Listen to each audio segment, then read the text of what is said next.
What up, y'all? We are here for our weekly energy oracle forecast, where we are taking a look at the week ahead to see what kind of spiritual and energetic weather we will be having. It's going to give us an idea of what kind of vibes we can be expecting for the week, where our focus might take us. Ooh, breathe.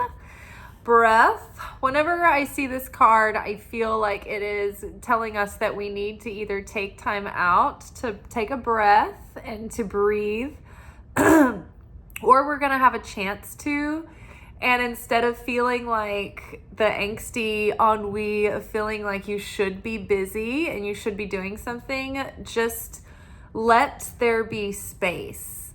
We're like in this liminal period between the end of the old cycle and the beginning of this big new one. And I think it's a transition that we've actually been consciously preparing for the last couple of years. And so we've had all of these like endings within endings within endings and like cycles within cycles within cycles. But this is like the big shift that's happening, and it's really gonna feel like the gears are shifting into motion and we're into the new season of life, like starting more like in January, February, and then really getting into Aries season. But for now, we have a chance to just let our jets cool. Think about the last 16 years, this huge karmic cycle that we're just closing out. It was like so intense, and there were so many lessons, and we lived so many lives in this last 16 years that we just really need a chance to just breathe, reflect on what we've learned, seal in that wisdom, and then take another look at it. Like when you have had a chance to have space away from something, and then you've gone through cycles of growth and evolution and trials and tribulations and growth and healing again. It's like when you take a look back at these lessons, every time you see them from another perspective, you see different facets of them, you see them, in new depths. And so I think now we have grown so much, and we have such a different state of mind and consciousness than we've ever had before. And so now hopefully we have more perspective than we've ever had, and we can really look back and look at those lessons in a new way, and take them in from on a deeper level and apply that wisdom and integrate that for the next cycle going forward, so that we can really build and create a life that reflects our true authenticity and what really lights up our soul and sets our hearts ablaze. And for many, you may not have a lot of extreme changes in your life, but you internally are looking at things differently, and you're having a different perspective, and you're taking a different approach. And so maybe the life you had is becoming deeper and richer, right? Maybe you already love the work that you do, and so you're going deeper into that, and you're pushing yourself further. Maybe you already have a great relationship, and so you are going deeper and, maybe taking the commitment further if you're not already married or, say. So things are going deeper and into the next level in areas where you're already fulfilled and you feel like you're in the right place and you're authentic there. But for many people, like their lives over the last couple of years, and even some people just suddenly recently, things have been turned inside out and upside down. And a lot of long-term relationships have come to a completion. I think a lot of people are changing jobs and careers, and they're just really ready to really write like a new story on a major level. People are really reinventing. So a lot of us have clean slates to start from, or at least blank spaces in the Mad Lib that we're filling in again. And so now it's important to take our time to let things have air, let things develop at a reasonable enough pace where you can stay grounded and make conscientious choices. Right? I know, like, for instance, when you get out of a relationship and it's been, a long relationship, and you've had trials and difficulties, and, you've been starved for certain things and your needs haven't been met. It's like you want to go out, like, you kind of want to replace that relationship right away. But a lot of times you do that.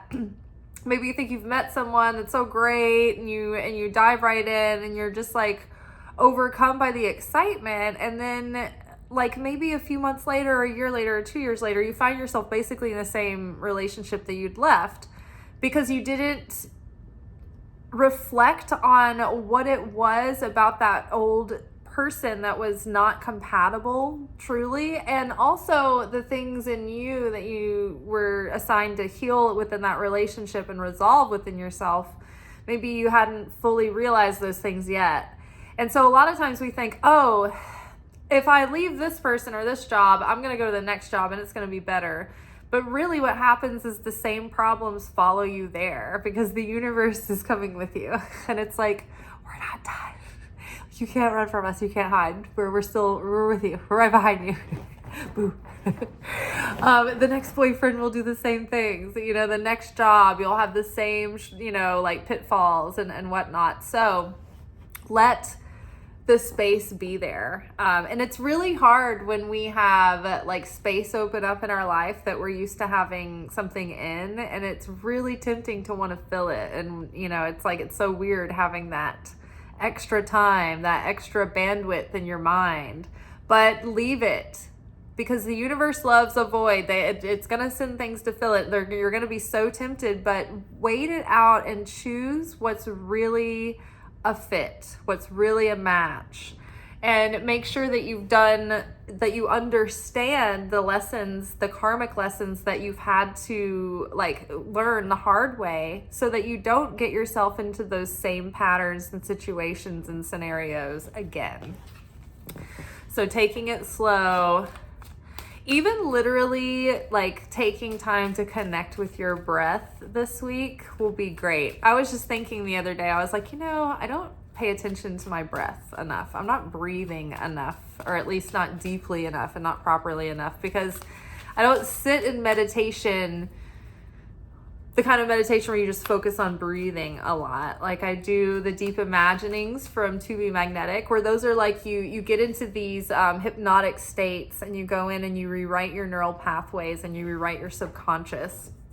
And so that's the membership I'm always toting that I do, that I have a membership with their website, and I do their workshops, and it's really great organized work where you do the inner work on yourself and you dig up all this stuff, and then you're also like unblocking your manifestations at the same time, whilst like deepening your self-worth and self-love, and getting to the root of like subconscious issues that you may not have been able to get to otherwise. And there's a lot of neuroscience involved with this. So their deep imagining, specifically like their meditations, they use these special binaural beats and things to get you into the right brainwave state to be impressionable. So I use To Be Magnetic, and then I take really long walks where I let my mind drift, and I go on long runs, and sometimes I don't just sit and meditate and just focus on the breath, but I think that is really good to learn deep breathing, because I think it makes a big difference in our overall brain functionality and our presence as well. Okay, and also it's start to keep moving on to this and I keep skipping back, but the creator, like that's one way that we're connected with the creator is through that breath. It's like the creator's life breath. The creator filled us with the breath of life, which became our spirit and our soul. And so when we take in our breath, that's one way to consciously connect with the light of the creator. Also, the electricity that fills our body and animates us to life, that's the fire, that's that light of the creator. So, we can't, like I guess when you're slowing down and focusing on the breath, you can actually feel that heat and that buzz and that hum, inside of you if you get quiet enough. And while we're breathing, I think we need to be listening for internal guidance. We had High Priestess come up in a bunch of different spots last week. Like we had it, I think, in our bigger readings, but I think the High Priestess came up in our shorts as well recently. So this is definitely like urgings from the universe and spirit. Hey, sit and breathe, sit in meditation, give yourself enough quiet time to listen, because we're being given divine inspiration about what's to come and how we should live and move and take action to get to those next steps. Because the intuition, the creator, Holy Spirit, it's not going to overwhelm us with the whole plan, because part of having faith is not having that guaranteed certainty. So we're asked to stretch ourselves when we don't know all the answers to just decide to choose certainty. So, the side of the light doesn't usually give you the whole plan laid out. It might give you like 1 or 2 next steps so you can do those things. And then once you've done those things, then you'll have more direction on what's next after that. So first things first, in order to get those steps and those plans, we have to sit and listen and open ourselves, open the vessel. And part of the thing that helps you open the vessel is to breathe and sit in that breath long enough and get that rhythm going where it starts to open you up and it starts to get you into that state. All right, so quiet, listening. Sounds like a nice little introverted week. It was like super rainy today and gray, and it felt like cozy and folly. It was a little too warm, but it still felt very like dreary, but in a good way. Ooh, we've got the ego coming up. So again, this will be a good opportunity to observe our ego. The ego can show up in a lot of ways. It can show up as judgment, judging others, criticizing others, criticizing ourselves, judging ourselves, measuring, oh, look what I've done compared to what they've done, and they haven't done enough, or they did, the measuring. That's a big ego trip. I struggle with that one myself. Grandiosity, thinking you're better than, or thinking that you're not as good as, like that meekness can be, in out of balance can be an ego issue as well, because then it can start to put you in the victim mode, or I'm not as good mode, or, it's just another way that the ego has you hide your light and thwarts you from realizing your potential. The ego has tricks of fear. The ego talks to us with a sense of time is running out, FOMO, urgency, hurry. It wants us to be reactive. It wants us to fix the problem immediately. It wants us to be reactive in general, right? If we're tempted, act on that. If we are enraged, act on that. Be reactive. Like, don't let them talk to you that way. Like, you deserve some respect and Like, the ego is like always just rattling off the mouth and is rarely super helpful. The ego thinks we should have been there by now. The ego is wondering what's in it for us. When's the big payoff, right? It's not selfless service. The ego is looking for, well, what's in it for me? The ego has the desire to receive for the self alone, the desire for instant gratification, the desire for, a short-term fulfillment rather than restricting the flesh for the sake of better value in the long run. So the ego is going to have you sell yourself short and self-sabotage and keep you small, keep you anchored into your comfort zone and what you know, rather than, leaving what you're used to, leaving the comfort zone, putting yourself out to do something greater than yourself. So we're going to see the ways I think that the ego is still messing with us. And it's really good too, because when you can see where the ego messes with you, then you can see, okay, these are the little gaps. These are the little places around the perimeter of the property where like the opponent is still getting in. So where there is space, the opponent's going to come, and that's where he's going to wreak havoc. And so if that space for you is obsessing over your looks or your weight, or obsessing over money issues, feeling scarcity, feeling jealous of others or envious. Like, it's going to get in there wherever it can and tempt you and trigger you.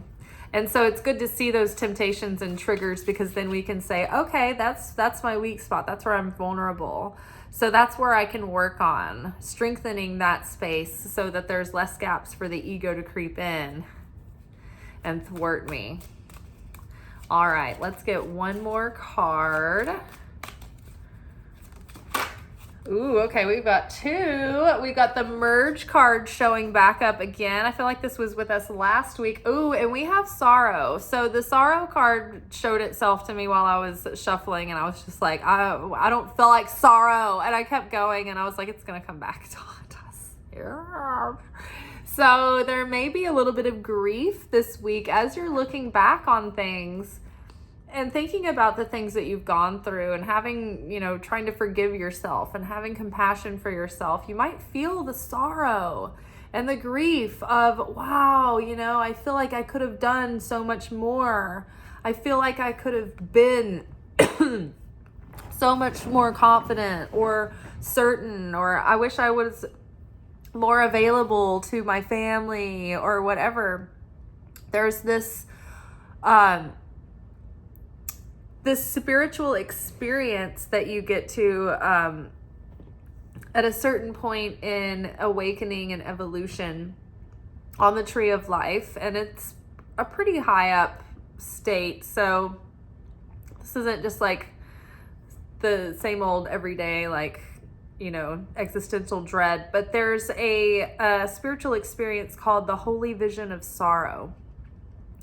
And it's when you have this realization of how the world could be and the beauty and the potential that is in the world. And then you see the difference of the gap between what we've actually done with the world. Instead of stewarding it, we've almost destroyed it. And so the world could, humankind could have been this. We could have been, had peace on earth and unity and harmony amongst people. And we could have been, creating more and more beauty, but most of our resources go into, destruction and war and killing and all of that. And so it's like when you look at that and you're like, oh, I see the potential of the beauty here, but like what we actually ended up with. And because of our greed or our lust for power or our, desire for instant fix, instant results. And we sold the beauty and the value and the love out from under the world. And so that brings on this holy vision of sorrow. And so we could be experiencing some version of that, looking, not only at the world stage right now, especially on the hills of, natural disaster fall, the world, on fire and warfare, the American election. There's just been so much happening that is just like, we're just pummeled back to back to back. So it's hard not to look at things and just be like bewildered and feel the sorrow for the world, right? So letting yourself have that grief and that sorrow without it, knowing that it's not going to take you out completely, right? Don't wallow in it forever, but like really look at it. Look at how sad it is, and let that do something in you that creates positive change and transformation within yourself, so that you don't make the same mistakes again, so that you don't continue to repeat what was so sorrowful, that you missed, right? And so we had the merge card come out with this, and I have been reading this recently as, we're merging with that higher self within, that version of ourself that already in some dimension somewhere is in that perfected potential and destiny, and knows how to get us there, and is trying to help us along, along the way. And so this is the aspect of ourself that is the version that was never disappointed and taught like the prejudices and projections of the world system, We don't have any preconceived notions or emotional hangups or insecurity. We don't have procrastination or lingering trauma or trauma responses or attachment styles, right? This is the version of us before we knew attachment styles. This is like our pure spirit without any of the insecurities and fears and preconceived notions and limiting beliefs. So that higher self, it's like we've been working towards shedding our layers of negativity so that we can share more affinity with the higher self, so that we can take off all the stuff that's not that higher self and start merging with that version of ourselves, so that we can start consciously living as that self in this timeline, in this dimension. And so that means we'll start looking at things differently. We'll start perceiving things differently. Things won't stress us out as much. We won't have as much anxiety. We can make choices more decisively with more confidence. It's like this strange, like we know how to start making choices that are better, that build better foundations, and they set up better, healthier structures for ourselves. It's like we're finally functional. I'm gonna make that a shirt. Finally functional. Not. So yeah, merging with this higher self, and tick by tick by tick, step by step by step, we're also merging with that higher timeline and that higher expression of our destiny. All right, we'll show these one more time through. We've got breath. We have listen. Listen to your heart. It is waiting for you. And then ego. Don't listen to your ego. It is lying to you. Sorrow. If you aren't paying attention, then if you're not sad, you're not paying attention. And then merge. It's up to be square. All right. That is it for tonight, my babies. Ciao. Thank you for watching. If you enjoyed this video and you got something out of it, then please give it a like. Subscribe to the channel. Turn on notifications to be notified of when I drop content. Like the videos, comment, share them. Anything that you do helps these messages get out to other people who need them. So you watching a video and taking an action on it actually makes a positive difference in someone else's life.